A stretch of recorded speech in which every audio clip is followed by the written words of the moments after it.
Vandique Silveira, seja sempre muito bem-vindo, Vandique. Bom dia, Paula, bom dia, Felipe, Maurílio e todos que nos assistem. Uma ótima sexta-feira para todos, já começando o dia bem. Exatamente, notícias aí, o mercado, né? Acho que abrindo aí com boas notícias, inclusive já queria falar um pouco com você. Estou olhando aqui para as treasures, né? Todas em queda neste momento. Uma mistura, acho que os dados do payroll vêm reforçando exatamente aí um mercado de trabalho começando a arrefecer especificamente, mas acho que também, né, trazer para a gente para o nosso comentário, parece que as ações do Fed ali, quando a gente olha para a curva de juros, desde a quarta-feira, já começam a mostrar este otimismo.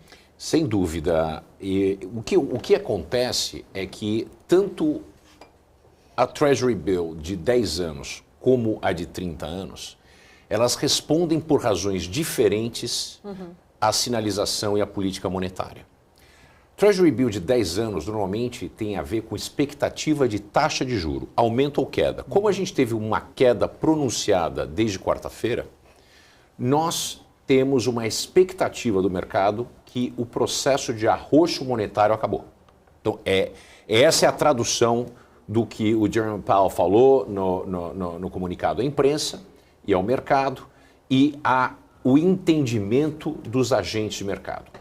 Treasury Bill já de 30 anos, ela tem uma forte correlação e ela explica muito as expectativas futuras para com a inflação. E como ela vem caindo, a expectativa faz a gente crer, faz o mercado precificar que a política monetária do Fed funcionou, ancorou as expectativas e que a expectativa futura de inflação é convergente com a taxa proposta de meta de 2%.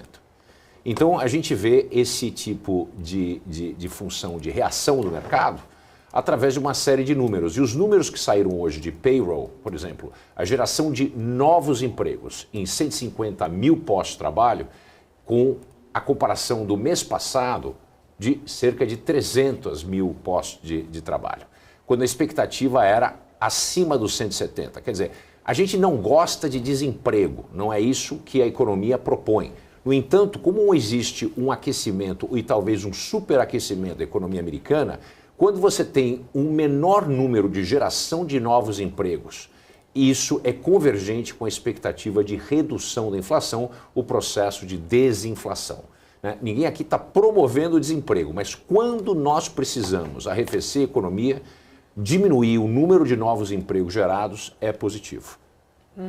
E as consequências, Vandique, que a gente está vendo de vários dados que foram sendo soltos ali dia após dia, até mesmo a própria conversa e entrevista do Jerome Powell, né, sem trazer um caráter mais hawkish ali, né, sem tons duros, sem um palavreado mais contundente, acaba trazendo também um apetite maior ao risco, né? Quando se olha lá para frente, e foi até interessante, ele falou, não quero falar de recessão, eu não vou comentar de recessão, a gente não está olhando para cenário de recessão. Por mais que os dados mostrem desaceleração da economia e aceleração no desemprego, ligeira, mas aceleração do desemprego, ainda não se pode dizer que os Estados Unidos possam ter um cenário pior lá na frente, né? A economia ainda está bastante forte, mas ainda traz um cenário benigno para o mercado. Felipe, tem dois pontos que eu preciso fazer, que são aqueles contrapontos que a gente precisa fazer com as expectativas do mercado, falando como um economista isento, tá certo?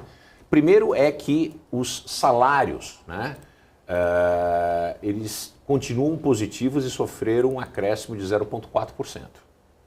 Quer dizer, isso significa que o poder de compra, que foi um dos maiores, foi o indicador, a variável que explicou esse crescimento de 4,9% dos Estados Unidos anualizado, que foi o consumo e é a variável, talvez o PCI mais importante para as tomadas de decisões do Fed, ele veio alto, tá certo? A gente continua tendo um alto poder de compra, nós continuamos tendo um grande poder de demanda agregada pelo lado dos Estados Unidos, pela população americana, e por enquanto a gente ainda não vê choque de oferta. A oferta continua acontecendo em linha com a demanda.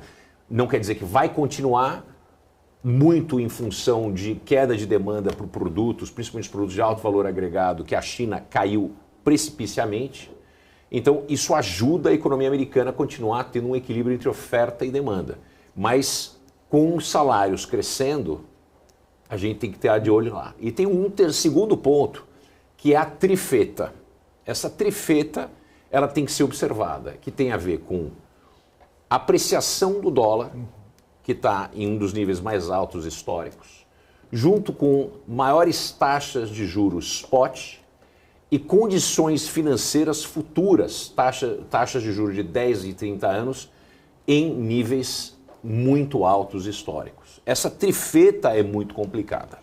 Então, a gente não pode descartar uma recessão dos Estados Unidos em função desses 3 pontos. Está custando mais para investir, está custando mais para rolar dívida, está custando mais para pedir dinheiro emprestado para começar negócios. Então, a gente tem um arrefecimento em função dessas condições. E a expectativa de taxas de juros elevadas, ainda que nós tenhamos uma indicação que não é objetiva e cabal, mas ela pode ser, vamos dizer assim, derivada da fala do Powell ontem, anteontem, desculpem, que significa que o processo de arroxo monetário possa ter chegado ao fim. Não existe nada cabal, mas existe uma movimentação na maneira vocal de apresentar a escolha das palavras que indica isso. Então, tudo bem. No entanto, essa trifeta, né, dólar super apreciado, taxa de juros spot muito elevada, sem perspectiva de corte até meados ou final do ano que vem. O Bank of America já precificou que não vai acontecer, a Goldman também já precificou que não será em julho do ano que vem, como o mercado vinha tendo uma convenção ao redor disso. A expectativa deles, que é em linha com a minha expectativa, em função da inflação, ainda, né, que ela tem mostrado um direcionamento correto, em direção à meta, mas ela tem essa questão dos preços serem muito sticky, pegajosos. Né? Então a gente tem uma perspectiva em função da análise desses bancos, que esse corte deve acontecer no final, ao invés de meados de 2024. Quer dizer, isso não é necessariamente água no chope, mas não é uma leitura de vamos fazer uma festa e vai ter um rally nos próximos 12 meses.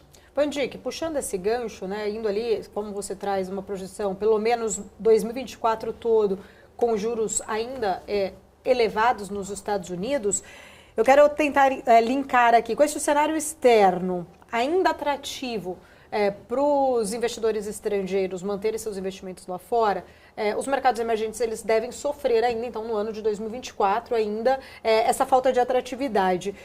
O quanto isso vai acabar pesando, né? Como essa valorização do real, isso vai poder trazer, de repente, ainda uma preocupação aqui no Brasil em relação à inflação valorizando, né? Na verdade, o dólar mais alto pesando para a inflação brasileira e aí sendo aquele olhar que o Banco Central aqui ainda segue monitorando em relação ao exterior?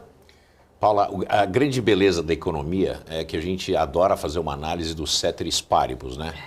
E ceteris paribus, para quem não sabe, é o combinar com os russos, né? Nós vamos invadir vocês, vocês não vão atacar a gente.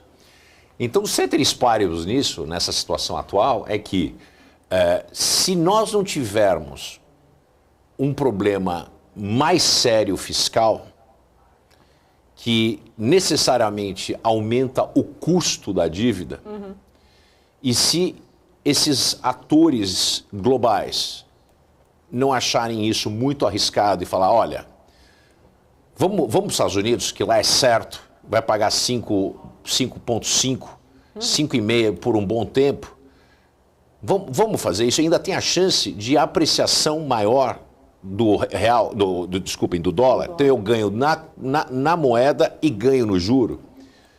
Quer dizer, esse é o risco. Não olhar e as falas recentes e as atitudes recentes do governo, eles mostram que esse é um caminho tortuoso. Tanto para queda de juro de fato para um dígito só, que eu acho muito remoto até o começo de 2025. Acho que seria irresponsabilidade, principalmente com a questão fiscal. A gente já entendeu. Para vocês terem uma ideia do que eu estou falando, qualquer valor acima de 0,25, 0,30 empurra a dívida numa aceleração muito mais rápida do que qualquer condição de arrecadação. Então nós vamos ter uma relação de dívida PIB, se continuar nesse escopo, nesse quantitativo de déficit primário, que vai bater acima dos 80% em 2025 e 2026 a gente é capaz de terminar o ano com algo acima de 85% de relação dívida PIB. O que é muito ruim para um país emergente.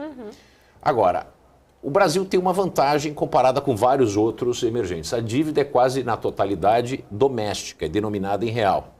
Quer dizer, isso foi um dos grandes ganhos que foram obtidos através do Plano Real, e isso realmente é uma instituição brasileira. A gente não tem mais uma crise de dívida externa, a gente não tem o problema que a Argentina tem de ter que pagar em dólar. Moeda caindo e eu tendo que pagar em dólar, quer dizer, bocona de jacaré. O Brasil não tem esse problema, por isso que o Brasil é um país mais, vamos dizer assim, economicamente, financeiramente civilizado do que vários outros emergentes. No entanto... Mas não diminui o peso nessa preocupação. Não diminui. Exatamente. Você tem um risco fiscal, você tem risco de solvência. E está lá, né? Pode ser um risco de liquidez, não precisa pagar muita coisa em dólar, mas o risco está lá dentro mesmo, tá? Ele está embedado na dinâmica econômica e, obviamente, a gente tem que lembrar o seguinte, né? Quanto mais dívida e quanto mais alta a taxa de juro, e por mais tempo que essa taxa de juro permanece em patamares elevados, mais a gente tira dinheiro de operações como investimentos em infraestrutura, processos de políticas sociais novos e aumento das políticas sociais atuais para pagar juros, né? Esse ano nós vamos passar da casa dos 650 bilhões de reais pagos em juros, né? Nós estamos falando de 6% do PIB pagos em juros. Talvez seja uma das 3 maiores contas que a União tem. Ô Van Dijk, pegando esse gancho que você traz para a gente, eu queria entender como que você viu no comunicado do Copom esse peso especificamente. Você acha que o Copom foi muito claro? Eles precisariam ter sido talvez mais enfáticos neste comunicado em colocar essa preocupação em relação a esse aumento dessa dívida? O Copom foi bastante leniente nessa questão.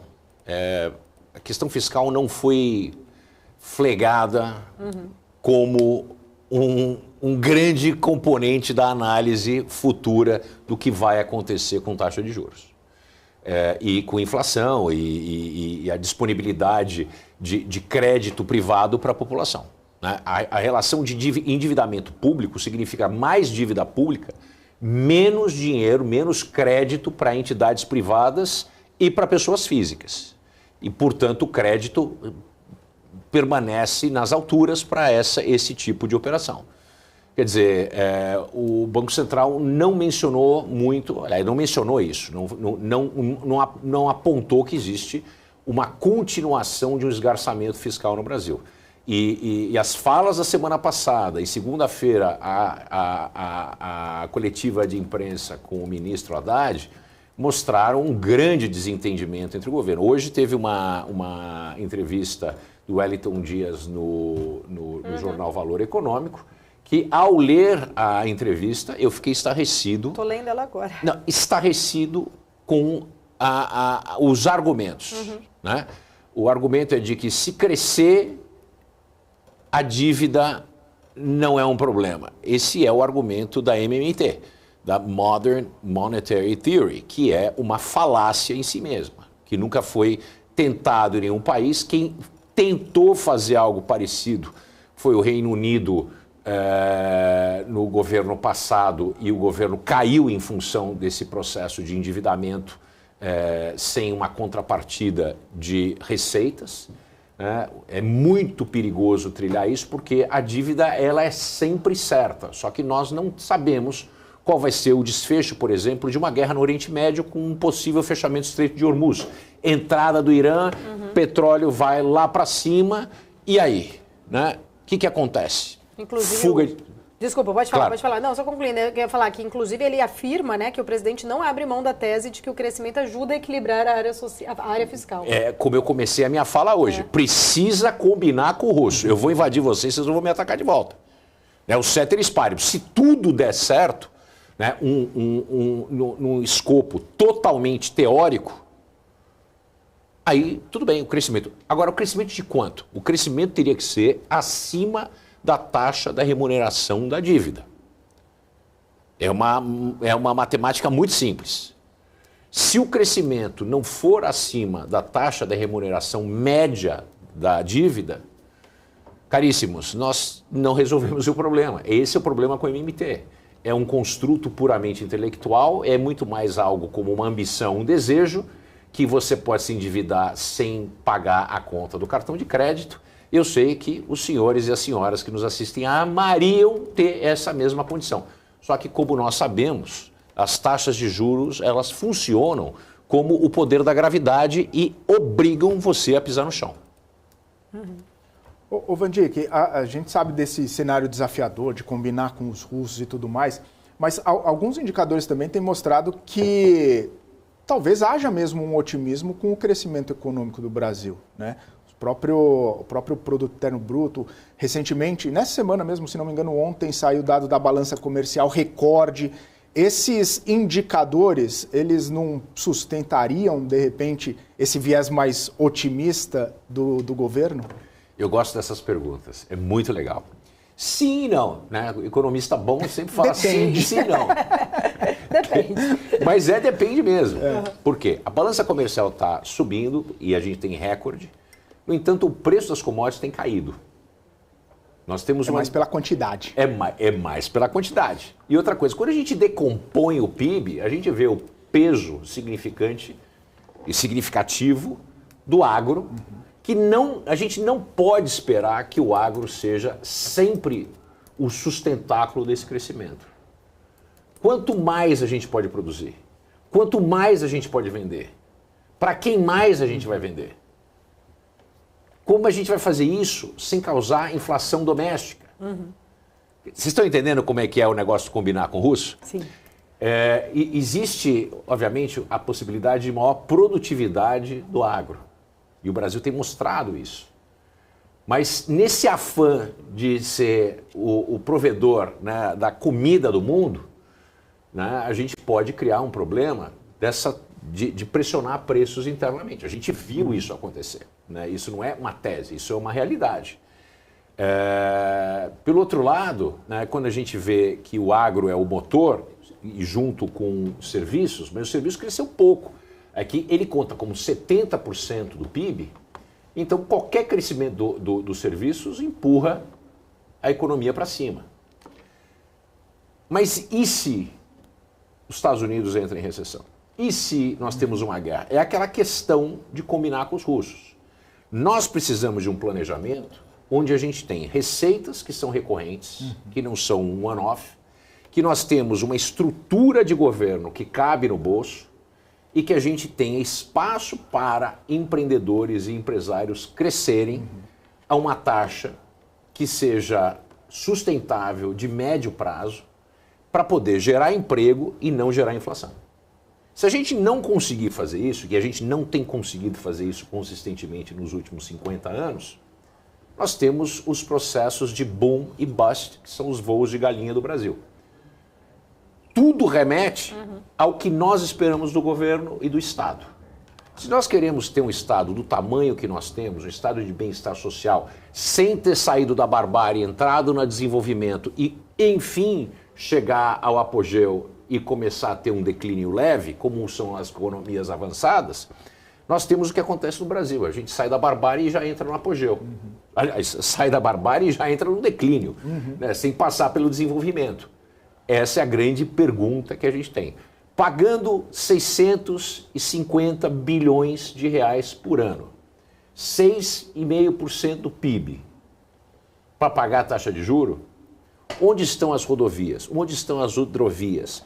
Onde estão as infraestruturas portuárias necessárias para o escoamento daquilo que é o sustento do Brasil? Sem esse planejamento, caríssimos e caríssimas, sem que haja esse tipo de pensamento, o Brasil não vai para frente. É mais um voo de galinha. Então, se não combinar com os russos, e o Brasil, caso dos russos, é muito importante, que eu sempre faço a analogia da biruta, né? Eu sempre faço da biruta, se o biruta vai... O Brasil precisa combinar com quem ele quer. Exatamente.